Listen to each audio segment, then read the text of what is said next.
GLP-1 medications. Don't buy it unless you know it's going to fit whatever it is that you're trying to accomplish. Don't pay attention to the front label. A lot of these companies will advertise keto-friendly, sugar-free. So you automatically buy it because you're like I was. You think sugar-free, okay, cool, it doesn't have any sugar. No, but it's full of artificial sweetener, and sometimes that makes you feel even worse. I say that and people are like, oh my gosh, how do you? I could never live without bread. I used to say the same thing. Same thing about my coffee. I can't imagine anything worse without making it caramel and this and that. When you're on this journey, you have to be accountable, but you don't have to be accountable to anybody but yourself.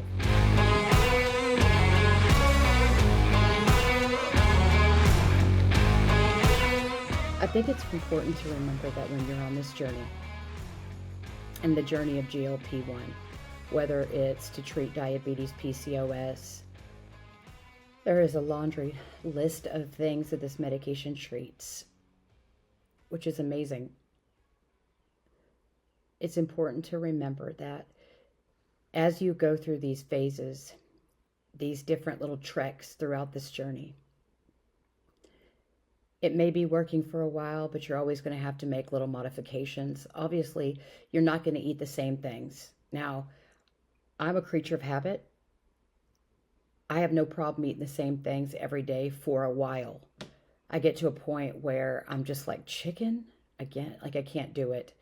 So I have to start stepping outside of my comfort zone, and the fact that I have to start investigating, looking into other types of foods, different kinds of fish, reading labels.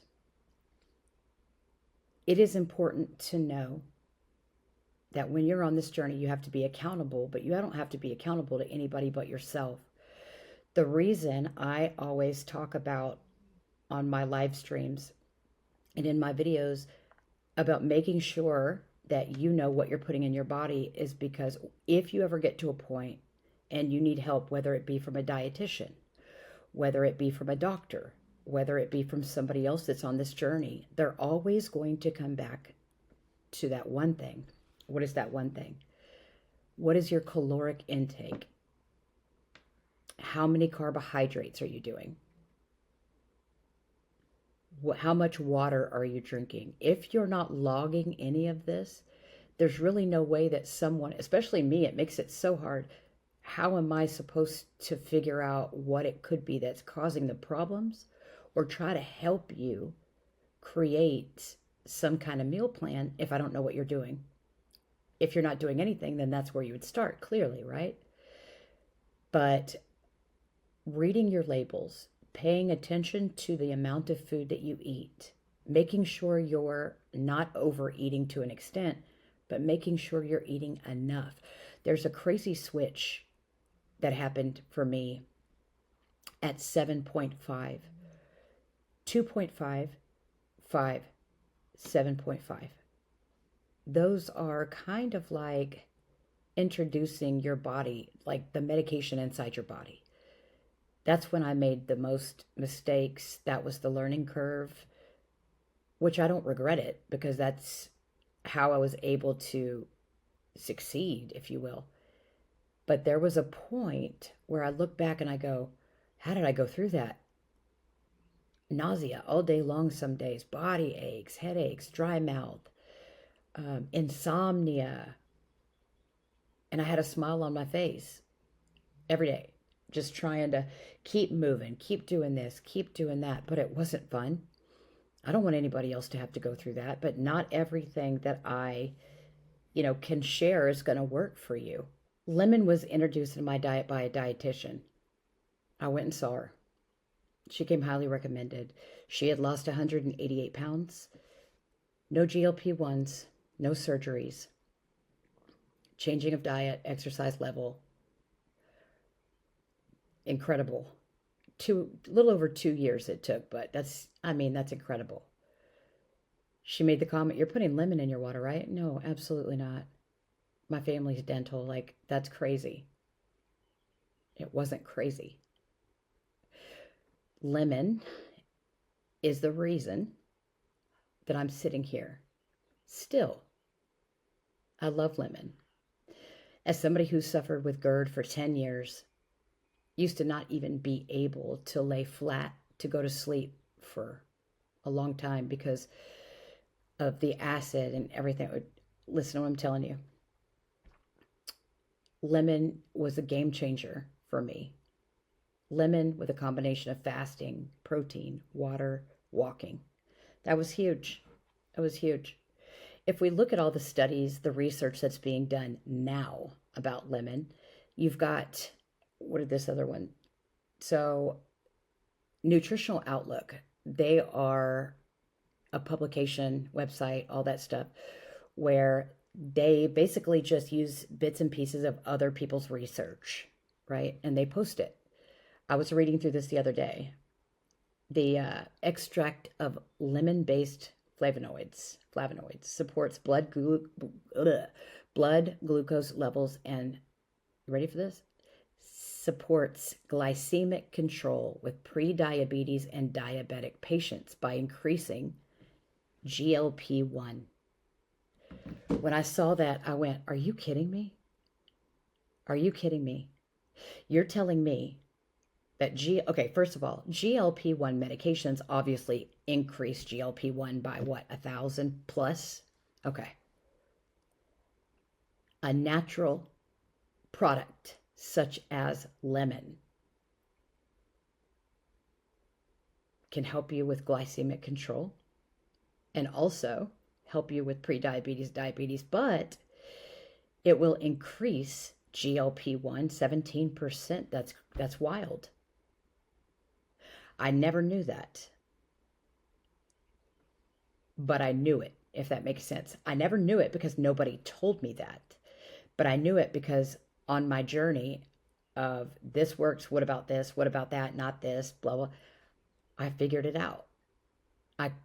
I've got the cheat code. I cracked the code, right? I deal with stuff, backlash of that, not so much lately, but for a while there, people were like, oh my gosh, come on, you're going to rot your teeth, it's going to eat the enamel off your teeth. I've heard it all. And you know what? The acid in lemon, it's not great for your teeth. We know that. But of all the things it does inside your body for the greater good, I was willing to take that chance. I was. Still am. Still am. As a matter of fact, the doctors that are in my everyday network, when I had to go in for what is that called? Endoscopy.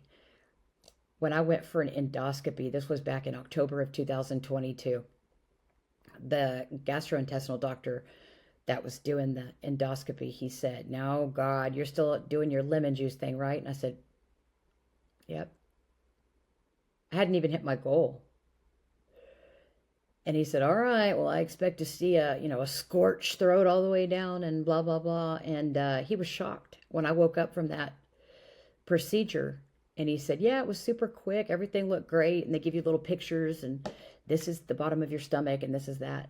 Like 13 or 14 different pictures.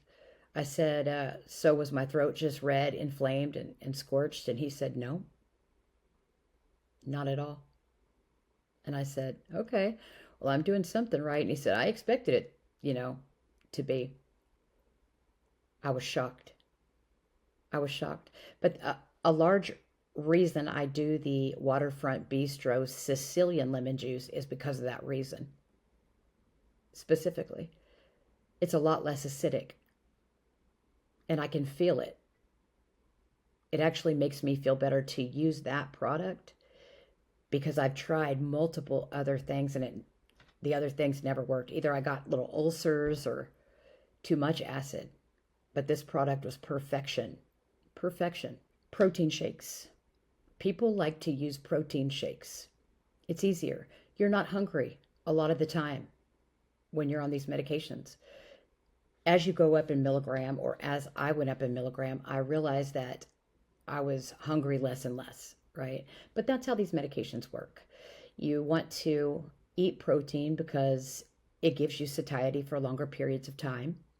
It's also good to help maintain muscle mass because, like I said, you cannot pick and choose where you lose muscle from, how much muscle you lose. So you try to keep a good amount of protein. And it carries over. It helps you into all different, categories in your life. But I'll tell you this. I've tried just about every protein shake there is. I've done the Fairlife. Fairlife, unfortunately, tastes great, but The dairy makes me bloated. I'm uncomfortably full. I get extremely tired about an hour, hour and a half later, which tells me my body's coming down off of like the artificial sweetener, sugar, carbohydrates. There are products out there that are really, really good. The BioCare shakes, when this company reached out to me and they said, we are customizing protein shakes for people on GLP-1 medications, I went, finally. The first thing that resonated in my brain was the people on Ozempic are going to be so grateful.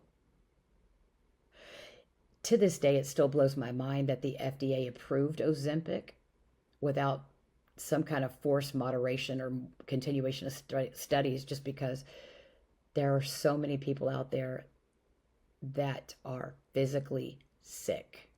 And I talk to people every day physically. And there are some people that don't experience side effects at all. But there are some people that are physically sick and they're used to it. That's the sad part, is they are actually used to, I'm not going to plan anything for Thursday and Friday because I know for 3 days around that time, that's when I'll be my sickest every week.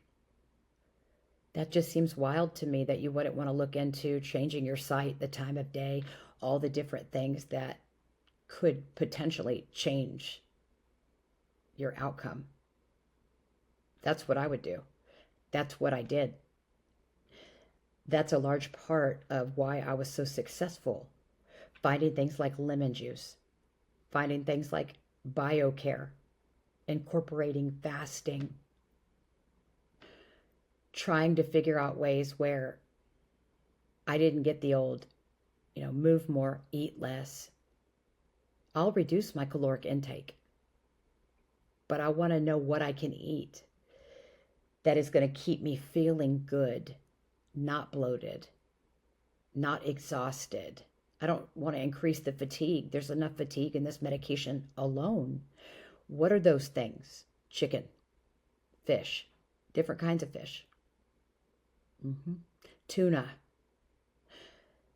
When I say, the list of things, people are like, it sounds kind of boring. Yeah, kind of. It gets very monotonous.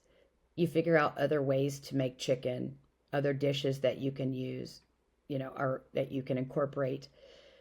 For the majority of everything I cook, everybody else eats it too. It's not just, this is mine, but there are times when this is just for me versus, everybody else. They wouldn't want it half the time anyway.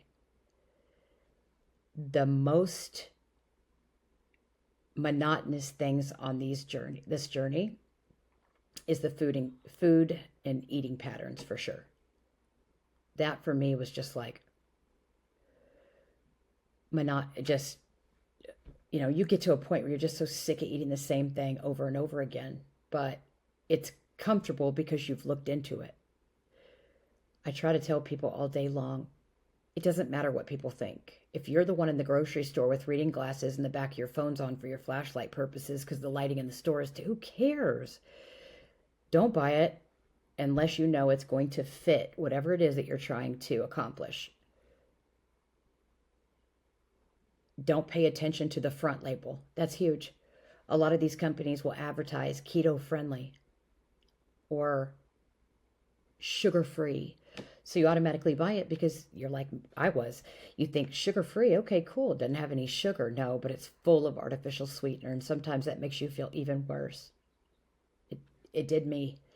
But I didn't realize how bad I felt from it until I removed it. And that's huge.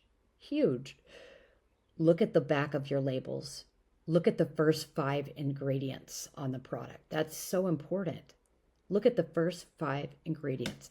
If you see allulose, if you see cellulose, if you see saccharin, sucralose, milk, those were always the things that, nope, I'll keep moving, keep going, try something different. Monk fruit is ideally where you want to be. So if a product has artificial sweetener, you want to know if it's monk fruit. Stevia, I guess that's up for debate. Stevia, the last multiple years, they've gone back and forth. At first, They had to lower the dosages of stevia to be able to sell it in a product, because it caused cancer. Then it didn't cause cancer. Then they came out with this whole thing a couple years ago where it didn't raise blood sugar. Then we realized, yes, it does. So then they backtrack, and then they said, it won't raise blood sugar much. They're going to figure out a way to market their product. A lot of companies rely on stevia. I'm not a big fan. But you almost cannot eliminate all artificial sweeteners out of your diet. Because if it's artificially sweetened with something, people think it must be a little better for you than just getting the sugar version. Almost not ever is that the case, but we'll just leave that alone because this is people have a hard time with this. They reach out to me and they go, hey, I'm stalled. Okay. What does your day look like? Walk me through it. There's something that these people have in common. It is, I'd say 75% of the time, they're either using the Crystal Light sugar-free or skinny syrups. Different brands of skinny syrups, but usually it's like, what is that called? Jordan's. And I'm like, oh, they're like, yeah, but it's sugar-free. Have we not learned anything? Yeah. So I tell people, I said, stop doing the extras. Stop looking for things to put into your water. Just make water work. And if you can't do that, add lemon. And they're like, well, why lemon? And then I go down the rabbit hole of lemon and they're like, okay, all right, I'll try it. I ship between 25 and 32 orders every month for the same people every month. Because the kind of lemon juice that I talk about on social media, even though it's cheap, it's not easy to find. It's not. And I've been doing this for so long that I've got it to where there are certain distributors that will send it directly to me. But it took a while. Even Amazon sold out half the time. Rightly so. It is probably one of the best products for the price, especially. It really is playing changing the field here. It is. It's making such a big difference for so many people. To know that you can add something into your diet that helps in 15 different ways, but it's also going to contribute to increasing GLP-1 and other things inside the body. It doesn't get much better than that. Very few products are like that. Very few. This journey has also opened a lot of doors, not just opened my eyes to digging deeper in labels, nutritional values, nutrition, what our body actually needs, how important it is that our body still is able to get most of our, vitamins and nutrients from the foods that we eat. When I was growing up, Flintstone vitamins were huge. I couldn't wait till I turned 5 and I was going to kindergarten so that I could take a Flintstone vitamin. When I was raising my kids and they got to that age, I was so excited because they were going to be able to take Flintstones. And I knew how important that was to me, as silly as it was, only to be shut down by the doctor and be told that they no longer recommend vitamins for kids because they want the body to do the work. They want the body to get what it needs. Makes more sense, right? Because we've evolved. I think people have a tendency to get fixated on brands and they don't pay attention to labels. Marketing is huge. You can market a product and people will buy it if you tell them it's good for them without ever looking at the label. They'll believe whatever's printed on the box. Little do people know that sugar-free is almost never sugar-free. Ever. It might be natural sugar-free, but they're putting something in it to sweeten it. And you're not lucky enough to have it be monk fruit all the time. It's usually stevia. And that's been up for debate for years and years, the studies that have been on stevia. And I just tell people, pay attention to your labels and look at your first 5 ingredients. Always. Look at your first 5 ingredients. You should be able to do that standing in the grocery store, right? My daughter got this the other day, liquid IV. She said, I saw this the other day and I don't exactly know if you need electrolytes because I don't ever see you sick, but I know that electrolytes are real important on this journey. For some, they are. They are, because everybody's journey looks different. Some people need electrolytes, and they often. For me, I was just using it as something synthetic to throw in my water that I thought was going to benefit me. They also make a sugar-free version of liquid IV. But you look at your labels. Look at your labels. And this is just as an example. I'm not attacking liquid IV. I know that liquid IV, along with other things, this was very innovative when it came out. It was so much easier for people to do this than to go get IVs, right? Okay. But you look at the labels and you think, here I am trying to be accountable for what I put in my body. You've got 13 grams of carbohydrates and 11 grams of sugar. So essentially, 0 protein. So essentially, if I'm in 400 milligrams of potassium, I'm looking at this and I'm going, okay, whoa, you're talking about 23 grams of sugar or carbs in one packet. That is half of what I do in a day. And that's just a drink. That's in one bottle of water. Creamers, same thing. When people reach out to me, they'll say, hey, Jen, what creamer do you recommend? You know what? Black coffee. I can't do that. It's just, I just can't do the black coffee thing. And I tell them, yes, you can. You can. You don't want to. And I get it. I get it. Nobody wants to drink black coffee that's used to, frou-frou coffee with sweetened and this and that. Okay. So let's go from here. Where are we at? You want something to put in there. All right. We don't want to necessarily wake up and start putting dairy into our body. I don't. So dairy products fuel inflammation. You're taking a medication that is working to reduce inflammation inside your body.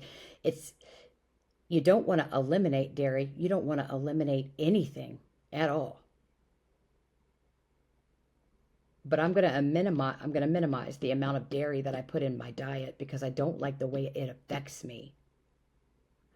I don't like the way I feel when I have a whole bunch of inflammation going on inside my body. I don't. I feel sluggish.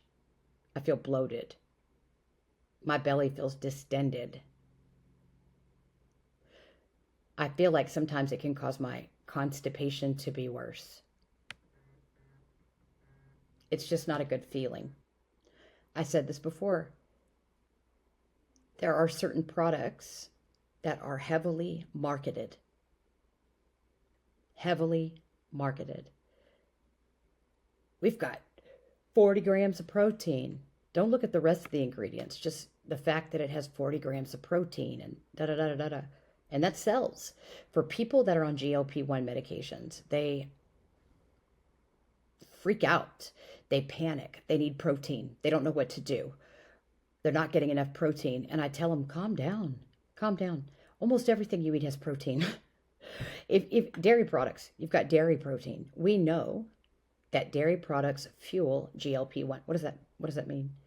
We know that dairy products work in your favor and raise the percentage of GLP-1 inside your body. And when I say that, people are like, oh, wow. But there's a fine line. There's a fine line. Anything done in moderation is good. Anything done in excess, there's going to be, some kind of, drawback. People message me, ask me questions like, what about Diet Coke? Can I have a Diet Coke? Of course. Why would you not?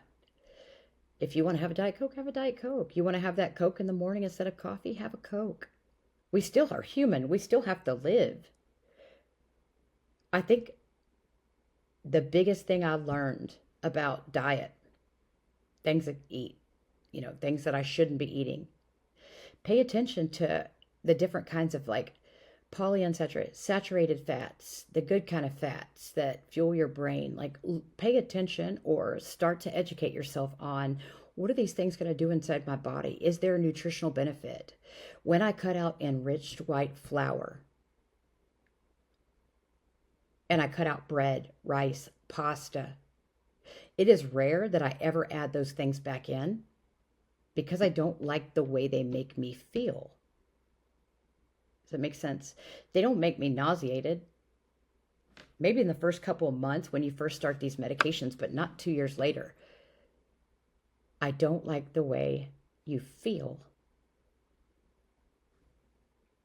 or the way I feel when I have those things inside my body. I say that and people are like, oh my gosh, how do you? I could never live without bread. I used to say the same thing. I did. Same thing about my coffee. Same thing. I can't imagine anything worse than having coffee without making it caramel and this and that. And I like frou-frou coffee. I can't imagine anything worse than the way I would feel after I drank that cup of coffee. Because I have my body so fine-tuned now. And people say, you're going to eat the rest of your life and not eat fried food? I don't miss it. I don't miss it at all. As a matter of fact, now when I eat things that are fried, and it doesn't even matter what it's fried in, all I can taste is that Crisco-y vegetable oil taste. And sometimes it's just overwhelming. It's really difficult to even drive by fast food restaurants or places that are like frying food because the smell will get to me. It's horrible. But I'm so glad I'm where I'm at today because I feel so much better not eating those things. Everybody's going to have their point of time where they get to that stage where they're like, okay, I could eat a piece of pizza or two on 2.5 milligrams of Manjaro. I tried that same thing on 12.5, and girl, I am messaging you right now because I need help. I've been throwing up for 12 hours. What medication are you on? I'm on Manjaro, but, and then they'll go in and tell me exactly what they ate. I used to be able to do it. 2.5 is a lot different than 12.5. People need to pay more attention to that factor. Today, it was important to me to highlight some of the reasons that I promote some of the products that I do. Lemon, BioCare. Where are you going to find better resources? Very few people that I see say, you've got to get this product. It really worked for me. Da da da da da da. This is what it did inside my body. It drastically changed the way I drink, the way I eat, or the way I sleep, and don't have some kind of agenda, right? That's why it's so hard. That's why I very rarely promote things on social media, and other influencers the same way. They'll have two different accounts, right? One of their accounts might be for like a TikTok shop or, an account to have to promote products. Why not? Then they'll have like their GLP account where they promote, things that work on this. And they still promote products that go along with GLP-1s, but they promote things that work for them. It's not t-shirt and sweatpants, if that makes sense. Let me tell you something. Everybody's journey looks completely different. Everyone's. There's not one person that's the same. But by having the luxury of social media and being able to pick and choose who you watch, what you take away from the sharing, the information they're relaying to you, what worked for them. You can't debate it. You can't call them out on it because it worked for them. When people ask me, what kind of electrolytes do you promote? I really, truly, in my best opinion, I don't think there's a great electrolyte besides buoy drops. Buoy, buoy drops. Okay. They're a little pricey, but those are probably the only one. I'm waiting for something innovative. I want somebody to come out with, a really good electrolyte that doesn't just fill you up full of sodium or make you have fatigue even worse. I learned that a long time ago too. When I stopped the enriched white flour and I stopped all the bread, the rice, the pasta, the saltine crackers, the goldfish, like all the things that didn't have any nutritional value, so to speak, I realized then that the way that the sodium in my body responded with these medications was part of the reason why I felt awful. So you want me to go put electrolytes? Mm-mm, nope. I think it's important that people get on and share their journeys so that people understand that you have options in different areas. You can eat this or not. You can drink this, but you can try this and you'll have less, if that makes sense. The most important thing is to share your experience to help someone else. I've always felt that way.